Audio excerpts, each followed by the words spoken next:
Bienvenue pour cette exploration des trésors de l'Ermitage. Aujourd'hui, on se penche sur les dessins des maîtres néerlandais. C'est fascinant de penser que le paysage comme genre artistique, ça vient de là-bas, des Pays-Bas. Tout à fait. C'est une idée reçue, mais assez juste. Le paysage prend vraiment son envol là-bas. Notre but aujourd'hui, c'est de comprendre comment ces simples décors sont devenus le sujet principal. On va parler artistes, technique, en s'appuyant sur une discussion d'experts passionnante. Exactement. Et ça commence tôt, dès le XVe siècle, avec les enlumineurs flamands, les Van Eyck par exemple.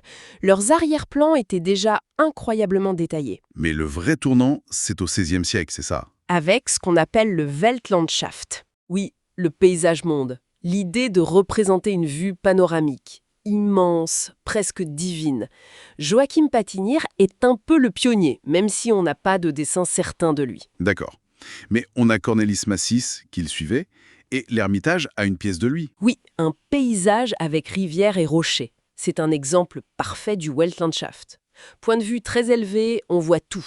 Montagnes, rivières, villages, champs, même la mer au loin. C'est une vision totale. Et techniquement, comment il fait ça? Ah, c'est intéressant. Plume et encre brune, mais surtout des petits traits, des points, ça donne une légèreté, une transparence. C'est comme ça qu'il suggère la profondeur, cette fameuse perspective atmosphérique, où le lointain devient plus flou, plus bleuté. Très aérien, quoi. Et ça a influencé Bruegel, on dit? Bruegel va s'en inspirer, bien sûr, et le dépasser, mais l'évolution continue. Prenez Jacob Grimmer un peu plus tard. L'Ermitage a plusieurs de ses dessins, sans doute d'un carnet. Toujours panoramique. Oui, l'influence du Weltlandschaft est encore là. Mais on sent un intérêt nouveau pour des motifs précis, observés. Ces arbres, par exemple, on dirait presque des portraits d'arbres. C'est une transition vers plus de réalisme. Ce qui nous mène tout droit à une figure un peu mystérieuse mais capitale. Le maître des petits paysages. Pourquoi lui? Parce qu'il y a une série de gravures faites d'après ces dessins, publiées par Hieronymus Koch vers 1560. Et là, c'est révolutionnaire. Qu'est-ce qu'il y a de si nouveau? Simple, des chaumières, des routes de campagne, dessinées d'après nature, près d'Anvers. Le paysage du coin, le quotidien, devient un sujet noble. C'est le point de départ du réalisme hollandais. Incroyable. Et l'Ermitage a un dessin de lui. Oui, un très beau dessin, en deux parties. Une vue de rivière avec un village. Ça a une ampleur, un rythme. C'est vraiment fondateur. Donc le paysage s'impose. On le retrouve même dans des scènes religieuses. Absolument. Il y a ce Saint Jérôme anonyme à l'Ermitage, iconographie un peu étrange d'ailleurs. Mais regardez le paysage. Des ruines antiques très détaillées. Ça suggère que l'artiste, peut-être Hermann Postumus, a voyagé en Italie. Et ce paysage n'est pas juste un décor, il apporte une dimension philosophique. La technique est belle aussi, malgré les dommages. Ah oui, la plume est d'une finesse remarquable. Et puis il y a les séries, comme les 4 saisons de Hans Boll. Ah, les saisons, ça c'est toujours fascinant. L'Ermitage a la série complète des dessins préparatoires. C'est un mélange d'allégories Flore, Cérès, Bacchus, l'hiver, et de scènes de la vie des champs, le travail, les fêtes. Un foisonnement de détails.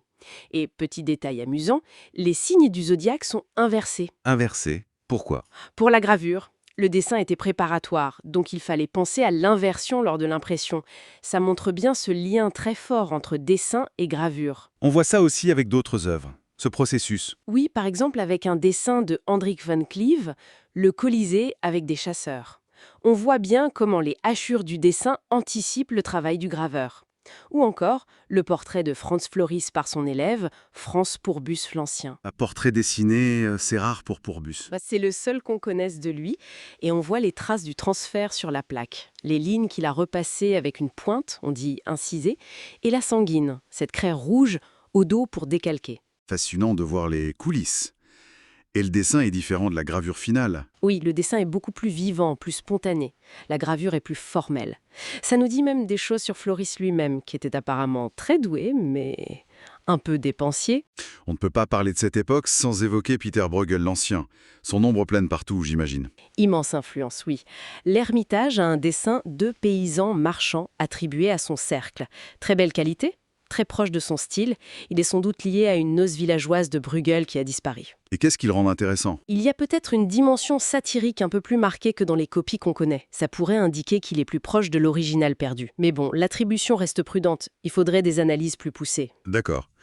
Et vers la fin du siècle, le style change encore. Oui, on glisse vers ce qu'on appelle le maniérisme international. Un style plus élégant, plus sophistiqué, parfois un peu artificiel. Et on a un exemple? Antonis Blokland, avec une Vénus, Cupidon et Puto. C'est un artiste au parcours intéressant, issu de la noblesse, touché par l'iconoclasme, la destruction des images. Son style devient très influencé par l'Italie, Parmigianino, Michel-Ange. C'est plus poétique, sensuel, très raffiné. Le dessin est abîmé apparemment. Oui, le papier était extrêmement fin, mais ça reste un témoignage important de ce nouveau langage artistique qui arrive. Donc, si on résume, on part de cette vision cosmique, le Weltlandschaft, on passe à l'observation attentive du réel, du quotidien, puis on arrive à une forme de sophistication plus maniérée. C'est une bonne synthèse, oui. Du paysage total au chemin de campagne pris sur le vif. Ces artistes ont vraiment inventé le paysage comme sujet à part entière. Ils combinaient l'observation, l'imagination et une technique vraiment éblouissante. Et ça les songeurs.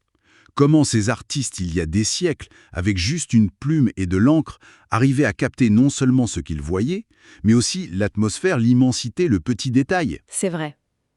Et qu'est-ce que ça nous dit, cette attention méticuleuse portée au paysage, même le plus ordinaire, sur leur vision du monde, et peut-être, qui sait, sur la nôtre aujourd'hui?